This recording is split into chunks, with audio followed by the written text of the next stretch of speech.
So this is where we are now. From Bad Sonic Let's Play to Age of Civilizations. I did one episode of Town of Salem. And we're doing Pheonix Wright Ace Attorney.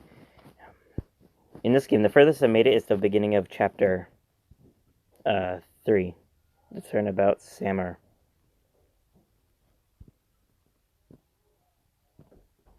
That was a Reddit notification. Anyway, let's go. First turnabout.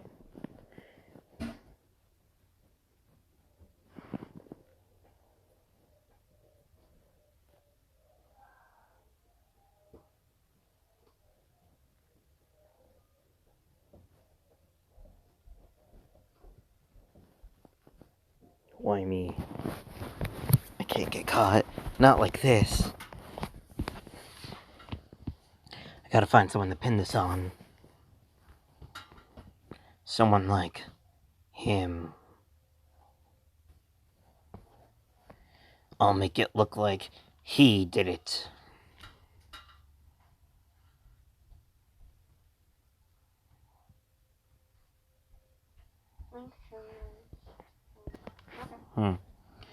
August 3rd, 9:47 a.m. District Court, Defendant Lobby Number 2. Boy, am I nervous. Right. Oh, hiya, Chief. Whoa, I'm glad I made it on time. Well, I have to say, Pheonix, I'm impressed. Not everyone takes on a murder trial right on the bat like this. It says a lot about you, and your client as well. Thanks. Actually, it's because I owe him a favor. A favor? You mean you knew the defendant before this case? Yes. Actually, I kind of owe my current job to him. He's one of the reasons I became an attorney. Well, that's news to me. I want to help him out in any way I can. I just really want to help him. I owe him that much. It's over. My life, everything, it's all over. Isn't that your client screaming over there? Yeah, that's him. Death and despair. Oh, I'm gonna do it. I'm gonna die. It sounds like he wants to die. Yeah. Nick. Hey there, Larry. Dude, I'm so guilty. Tell him I'm guilty. Give me the death sentence. I ain't afraid to die. What's wrong, Larry? Oh, it's all over. I'm finished. Finished. I can't live in a world without her. I can't. But who took her away from me, Nick? Who did this? Aw, Nick, you gotta tell me. Who took my baby away? A person responsible for your girlfriend's death? Newspapers say it was you. My name is Pheonix Wright, and here's the story. My first case is a fairly simple one. A young woman was killed in her apartment. The guy they arrested was the unlucky sap dating her. Larry Butts, my best friend since grade school. Our school is saying, when something smells, it's usually the butts. In 23 years I've known him, it's usually true. He has a knack for getting himself in trouble. One thing I could say, though, it's usually not his fault. He just has terrible luck. But I know better than anyone he's a... Jojo!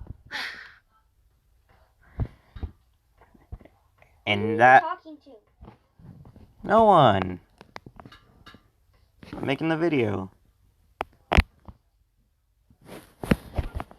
Which is why I took the case to clear his name. And that's what I'm gonna do.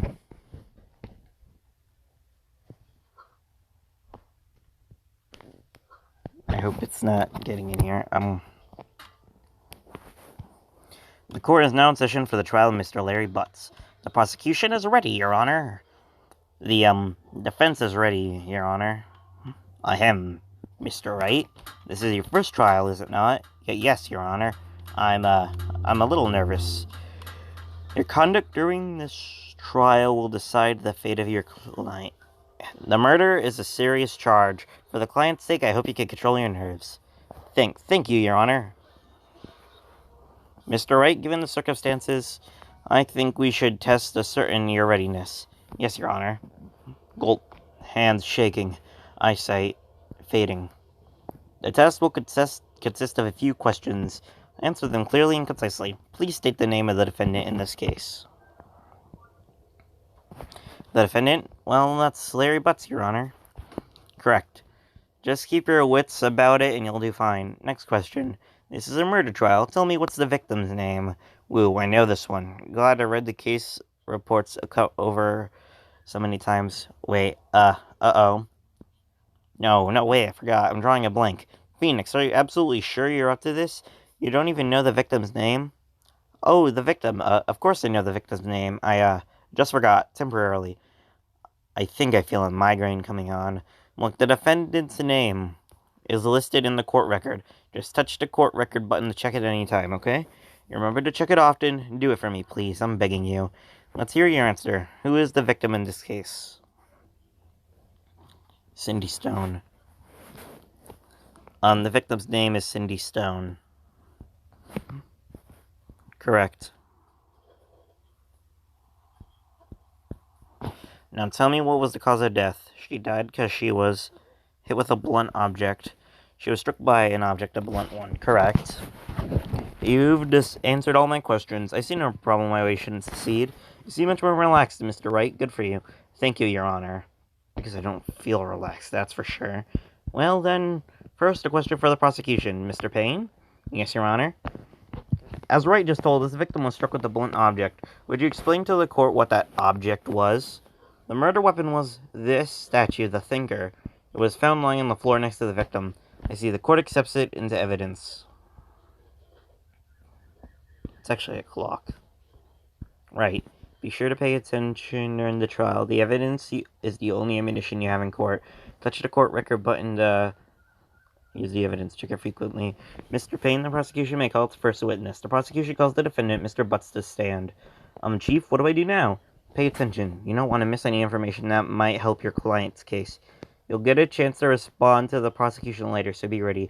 Let's just hope he doesn't say anything unfortunate. Uh-oh, Larry gets excited easily. This could be bad. Ahem. Mr. Butts, is it not true that the victim recently dumped you? Hey, watch it, buddy. We were great together. We were Romeo, Juliet, Cleopatra, and Mark Antony. Didn't they all die? I wasn't dumped. She just wasn't talking. She wasn't taking my phone calls or seeing me, ever. What's it to you anyway? Mr. Butts, what you describe is generally what we mean by dumped. In fact, she had completely abandoned you, and was seeing other men. She had just returned overseas with one of them the day before the murder. What do you mean, one of them? Lies, all of it, lies. I don't believe a word of it. Your Honor, the victim's passport? According to this, she was in Paris until the day before she died. Passport added to the court record? Indeed, she appears to have returned the day before the murder. Dude, no way. The victim was a model, but did not have a large income. It appears that she had several sugar daddies. Daddies? Sugar? Yes, older men who gave her money and gifts. She took their money and used it to support her lifestyle. Dude! We can clearly see what kind of woman Miss Stone was. Tell me, Mr. Butts, what do you think of her now? Right. I don't think you want to answer that question. Yeah, Larry has a way of running his mouth in all the wrong directions. Should I? Might be better not to get involved. Oh, Mr. Butts? Dude, no way. That cheating she-dog? I'm gonna die. I'm just gonna drop dead. And when I meet her in the afterlife, I'm gonna get to the bottom of this. Let's continue with the trial, shall we? I believe the accused's motive is clear to everyone. Yes, quite. Oh boy, this is not looking good. Next question. You went to the victim's apartment on the day of the murder, did you not? Oh. Well, did you or did you not? Eh? Well, maybe I did and maybe I didn't. Oh. He went. What do I do? I'll send him a signal. Lie. Like a dog. Well, see, it's like this. I don't remember. You don't remember? Well then, we'll just have to remind you. I got a bad feeling about this. We have a witness that could prove he did go to the apartment that day. Well, that simplifies the matter. Who was your witness? The man who found the victim's body just before making the gruesome discovery. He saw the defendant fleeing the scene of the crime. Order in the court. Mr. Payne, the prosecution may call its witness. Yes, Your Honor. This is bad. On the day of the murder, my witness was selling newspapers at the victim's building. Please bring Mr. Frank Sawit to the stand. Mr. Sawit, you sell newspaper subscriptions. Is this correct? Oh, yes, newspapers, yes. Mr. Sawit, you may proceed with your testimony. Please tell the court what you saw on the day of the murder.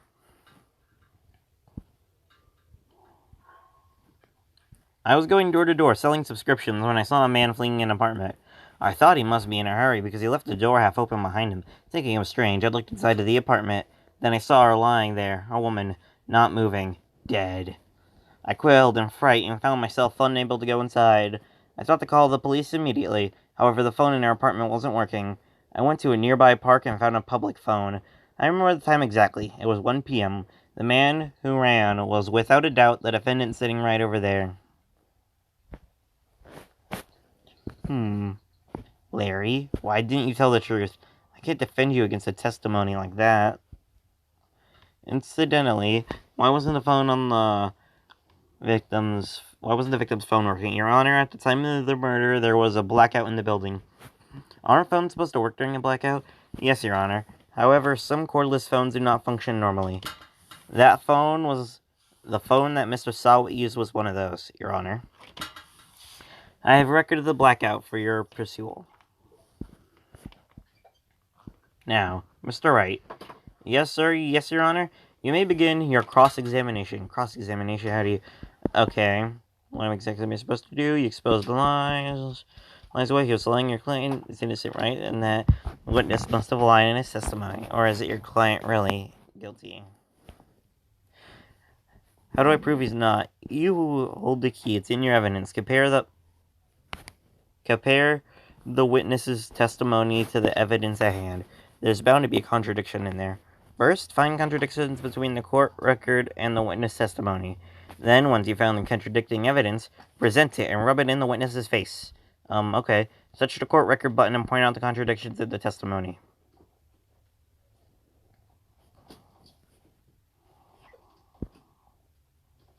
I was going door to door selling subscriptions when I saw a man fleeing the apartment.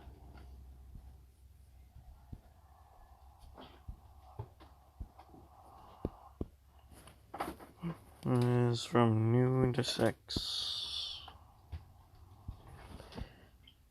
I thought he must be in a hurry because he left the door half open. Thinking it was strange, I looked inside. Then I saw there a woman lying on the floor, not moving. I quailed in fright and found myself unable to go inside. I thought immediately to call the police. However, the phone in our apartment wasn't working. I went to a nearby park and found a public phone. I remember the time exactly. It was 1 p.m.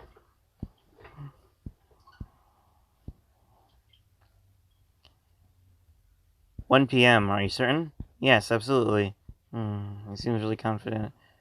PM, right. Does that seem strange to you? Present some evidence to contradict him. Super Mario Deluxe!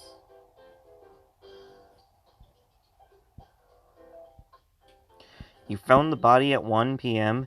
Yes, it was 1 p.m. for certain. Frankly, I find that hard to believe. Your statement directly contradicts this autopsy report. The autopsy notes a time of death sometime after 4. There was no body to find at 1 p.m. How exactly do you explain the 3-hour gap? It's not told. That hour. This is trivial. The witness really forgot the time. After his testimony, I found that hard to believe. Mr. Sawit, why were you so certain that you found the body at 1 p.m.? Gee, that's a real good question. Great job, right? Way to put him on the spot. That's all you have to do. Point out contradictions. Lies always beget more lies. See through one, and their whole story falls apart. Wait, I remember now. Would you care to give your testimony again?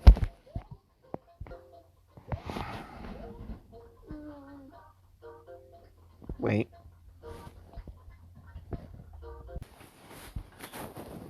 You see, when I found the body, I heard the time. There was a voice saying the time. Loud? I'm doing a video, you know. So annoying. There was a voice saying the time. It was probably coming from the television. Oh, but it was 3 hours. Why are you putting it up? Oh, but it was I thought you were gonna stop talking. 3 hours off, wasn't it? I guess the victim must have been watching a video of a taped program. That's why I thought it was 1. Terribly sorry about the misunderstanding. Jojo, why would I just make a video that's completely silent? Ah, I see. You see a voice saying the time on the tape program? Doing a gameplay. Mr. Wright, you may cross-examine the witness. Right. You know what to do. I got this one.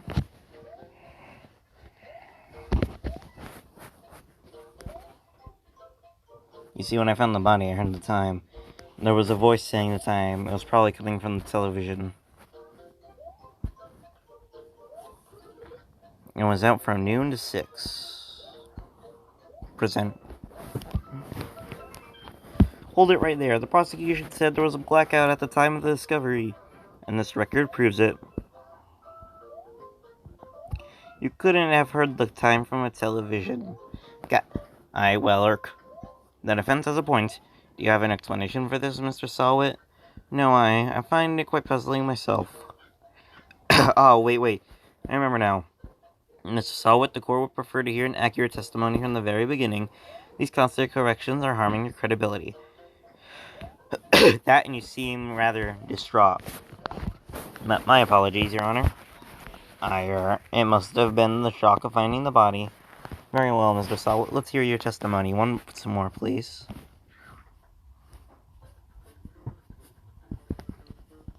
Actually, I didn't hear the time I saw it. There was a table clock in the apartment. The table clock in the apartment wasn't there. You have the murder weapon. The killer used it to kill the victim. That must have been what I saw. You saw a clock. I guess that would make sense. The defense may examine the cross. It still wouldn't make sense if it was out from noon. 1 o'clock, it wouldn't say 1. Actually, I didn't hear the time. I saw it.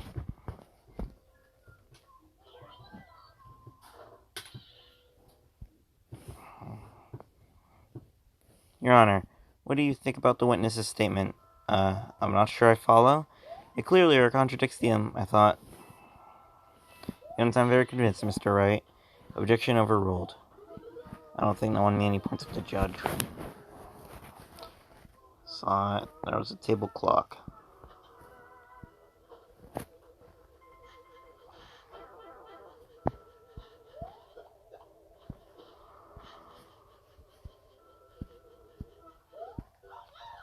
The murder weapon. The killer. Finally, a ghost I can kill. Wait just a moment. The murder weapon wasn't a clock, it's a statue. Now, how is this supposed to be a clock? What? You with your objections and your evidence. Just who do you think you are? Just answer the question, Mr. Sawit. Hey, I saw it there, okay? That's a clock. Your Honor, if I may. Yes, Mr. Payne? As the witness stated, the statue is indeed a clock. The neck is a switch, you just tilt it, and it says the time out loud. As it doesn't look like a clock, I submitted it as a statue. My apologies. I see. So the murder weapon was a table clock after all. Well, Mr. Wright, it appears that the witness's testimony was correct. This is a clock. You have any other problems with this testimony now? Your Honor, there is a gaping hole in his testimony. The only way he could have known the weapon was a clock is to hold it in his hand. Yet the witness testified he never entered the apartment. Clearly a contradiction. Indeed. The witness knew it was a clock because he touched it. You're lying. You were inside the apartment on the day of the murder. Oh yeah? Prove it. Prove I went in there. I'll do better than that. I can prove you were the one who killed her. You struck her with the clock and the shock of the blow triggered the clock's voice. That was the sound you heard. Order in the court. Intriguing. Please continue, Mr. Wright. Yes, Your Honor. Mr. Sawit, the sound must have left quite the impression on you. Understandable, since the murder weapon had just spoke as you hit the victim. That voice was burned inside of your mind, and that's why you're so certain about the time. Well, what's the meaning of this? This is all a baseless conjecture. Baseless? Just look at the witness's face. Would the witness care to elaborate? Did you strike the victim with the clock? That day, I never. Look, the clock, I heard, I saw. Quah! He just threw his toupee at me. Shut up, shut up, shut up. I hate you. It was him, I tell you. I saw him. He killed her, and he should burn. Give him death. That's baseless. Order in the court, I say. Your Honor, a moment, please. There isn't a shred of evidence supporting the defense's claim. Mr. Wright. Yes, Your Honor. You claim the sound of the witness heard came from the clock. Do you have any evidence? The whole case is riding on this. I better take it carefully. Yes, Your Honor. The sound Mr. Sawit heard was definitely this clock. A fact which is clear if you simply try sounding the clock. Let's sound the clock, and now here in the court. Your Honor, may I have the clock? I ask your court to listen very carefully. I think it's 8:25. That is certainly a strange way to announce the time.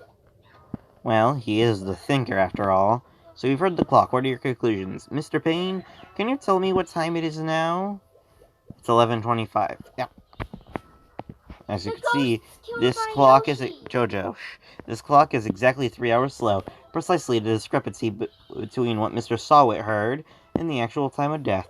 So, Mr. Sawit, try to talk your way out of this one. You forgot one thing. Uh-oh. What's he talking about? While it may look like the clock is running 3 hours slow, it proves nothing. How do you know it was running 3 hours slow on the day of the murder? If you can't prove that, you don't have a case. He's right. How am I supposed to prove that? Dang it, I was so close. Mr. Wright, it seems you lack the critical evidence to support your claim. Yes, Your Honor. This means I cannot let you indict the witness, unfortunately. This ends the cross-examination of Mr. Frank Sawit.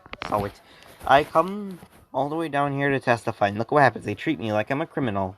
A criminal! You lawyers are all a sham. I almost had him. Sorry, Larry, I failed you. There's nothing I can do about it now. Not so fast, Mr. Sawit. Chief, don't give up. Don't give up, Mr. Wright. Don't throw this one away, not like this. Think. But, Chief, it's over. I cannot prove the clock was slow on the day of the murder. Nobody can prove that. Well, yes. But that doesn't mean you can still think outside of the box. Don't waste time about doubting the facts. Assume the clock was 3 hours slow, and think through it. Ask yourself, why was the clock 3 hours slow? Figure out your reason, and you'll have your proof. Right, Mr. Wright? Can you think of a reason why?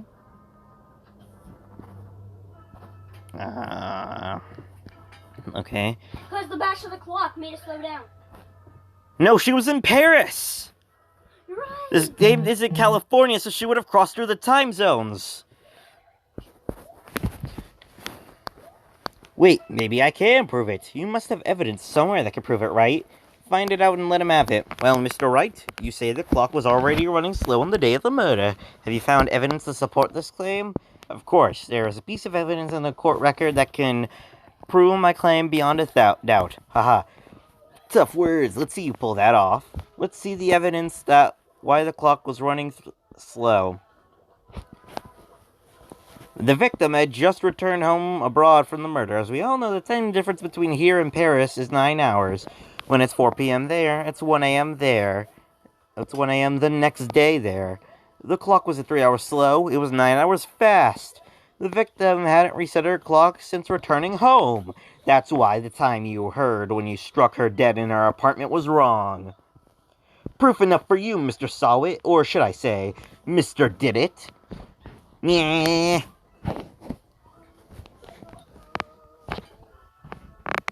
Rabies.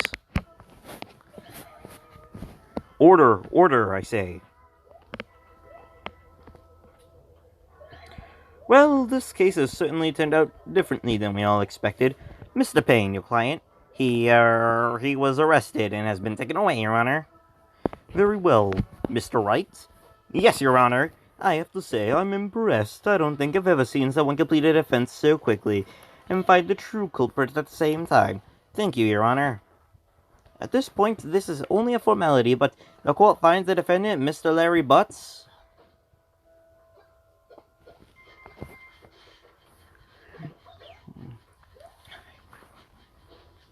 And with that, the cult is adjourned. Turns out Frank Salt was a common burglar. He posed as a newspaper salesman to check out when people were out of the houses. That day, when Larry went to her apartment, the victim wasn't home. After he left, Mr. Sawit let himself do the dirty work. While he was searching for her place, the victim returned. Flustered, Mr. Sawit grabbed the nearest blunt object he could find.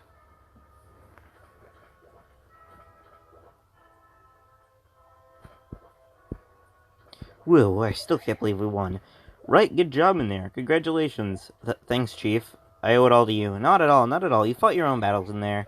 It's been a while since I've seen a trial end on such a satisfying note. I've never seen the Chief looking this happy. If she's this glad, I imagine how Larry must feel. My life is over. Larry, you're supposed to be happy. What's wrong now? Aw, Nick. Don't worry about me. I'll be dead and gone soon. Good. Wait, no, I mean, bad. Larry, you're innocent. The case is closed. But my Cindy, Wendy's gone, man. Gone forever. Larry, she was never mind. Congratulations, Harry. Harry? Yeah, you. I can practically see the headlines now. Harry Butt's innocent. Heh. Thanks. I really owe you one. I won't forget this ever. Let's celebrate. Dinner, movie, my treat. Oh, no, I couldn't. Hey, I was the one who got you off the hook. Oh, hey. Here, take this. It's a present. A present? For me? Wait, wasn't this the evidence that... Actually, I made this clock for her. I made one for her, one for me. Really? You made this? Well, thank you. I'll keep it as a memento. Yo, Nick. Can you believe it? I was so into that chick. And she was playing me for a fool. Don't that make you just want to cry? Larry. Are you so sure? Excuse me? I think she thought quite a lot about you in her own way. Nah, you don't gotta sympathize with me, okay? Oh, I'm not just sympathizing, really. Isn't that right? Don't you have something to show your friend? Something that proves how she felt about him? Huh? Yeah, right. What the heck is she talking about? The statue. Take that! Check this out, Larry. Proof positive you weren't just some chump to her, huh? Where'd you get that clock? This is the clock you made for her, Larry. She took it with her when she traveled. You probably just needed a clock, that's all. You think so? I think it's a pretty heavy clock to take traveling. Well, make of it what you will. Hey, Nick. I'm glad I asked you to be my lawyer. Really, I am. Thanks. Hope that made him feel better. I got Right? one up! I hope you see the importance of the evidence now. Also, hopefully you realize that you can change people too. We never really know if our clients are guilty or innocent. All we can do is believe in them. And in order to believe in them, you have to believe in yourself. Right? Listen, learn, grow strong. Never let go of what you believe in. Never. Well, I think our work here is done. Shall we be off? Yeah, I guess so. Say, how about dinner on me? We'll drink a toast to the innocent butts. Yeah. Well, speaking of Harry, you were saying part of him was why you became a lawyer was because of him, yeah? Yeah, but at least you have to tell me more about that sometime, maybe over drinks. And so my first trial came too close. Larry slapped me on the back and said, "Gee, Nick, it's good to have friends, but I'm pretty sure he's not gonna pay me unless you count the clock he gave me." I didn't know it then, but that clock was soon going to be the center of another incident. And my promise to tell the chief about me and Larry would be one promise that I wouldn't be able to keep. That's the end of part 1. Bye.